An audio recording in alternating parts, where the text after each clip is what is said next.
So another question we get a lot is, well, how long does it last? But not only that, how do I know if it's broken? For a lot of folks, that's going to be when they get their first bill that is a little lot higher than they're used to. But we do try and train all of our customers on how to be better prepared than waiting for, that bill to show up. Because by the time the bill is higher, you've already lost at least 30 days of production, if not 45 or 60, because depending on when it failed versus your billing cycle. So it's very important for you to know some basics of how to know if your solar's working okay. And depending on what kind of system you have, there's a handful of different ways that you're going to know that. But almost all systems have a green light up on the screen. So this is one of the older style inverters, and on its LED readout, it'll tell you if there's an error code, what the code is. Now, you may not be able to make much out of that, but your installer can. So the main thing is looking for a green light. If you see a green light, life is probably good. Second to just glancing at a green light would be to activate the readout screen. On a lot of inverters, you literally just knock it and it turns on a backlight so you can better see the screen and scrolls through all the data that your installer, or if you're somewhat electrically skilled, would need to know what's going on. So you could tell if you were getting no solar energy into the device, it would tell you right here, and then we know, okay, maybe a squirrel ate some wires on your roof. If it was a ground fault problem, then we know we might need to bring our megameter to test your insulation.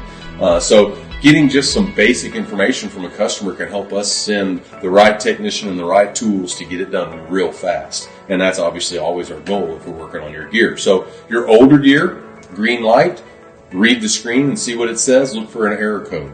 Okay, your newer gear, like this device on the right here, this device is actually kind of a generic version of the Solarc we showed you in a previous video. This device can be gotten a little bit cheaper, and it's just a little bit less powerful on its ratings than the Solarc. But again, as a matter of our testing, we like to put all kinds of different ones up and test them and play with them before we sell them to our customers. But on your fancier, newer units, you're going to have a touchscreen readout.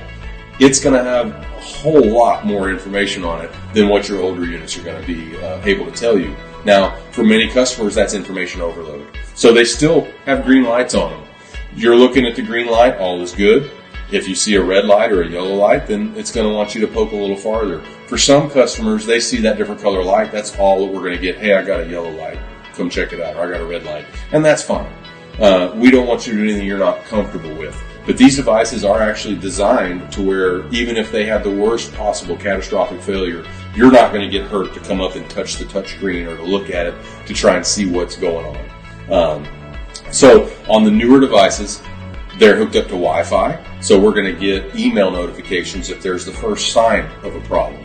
That is so cool. You don't have to worry about looking for that green light. You don't have to worry about coming and checking. In fact, most of these units will not only store that data, but they'll give me a daily production email, and you as the consumer if you want it as well, so that you'll get an email telling you how much power you made yesterday.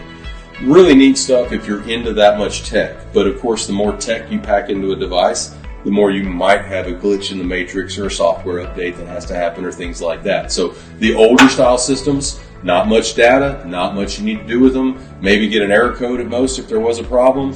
The newer systems are going to tell you via email if they've got a problem, but they do still have the old school lights and whatnot. So really from an owner-operator standpoint, solar is a fix-it-and-forget-it system. We have many systems we've installed over 10 years ago that I've never touched since we put them in because they were done the right way. If you had your system installed by others and you have a problem, which for the record, 90% of our service work is systems installed by others who are no longer here.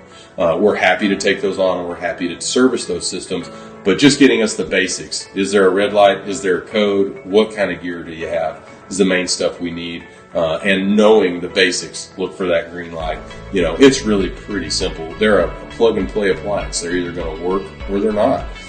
So just watching for that green light, paying attention to your gear. The worst thing you can do is just forget you even have it and never look at it until you see your bill. So we urge all our customers to stay on top of bells and whistles of their system. Call us anytime with questions. Don't forget to like and subscribe, and give us a heads up if you have a particular flavor inverter you want to see a special video on. We've installed and serviced just about every brand out there, so we know the pros and cons, and I'd be happy to guide you through those.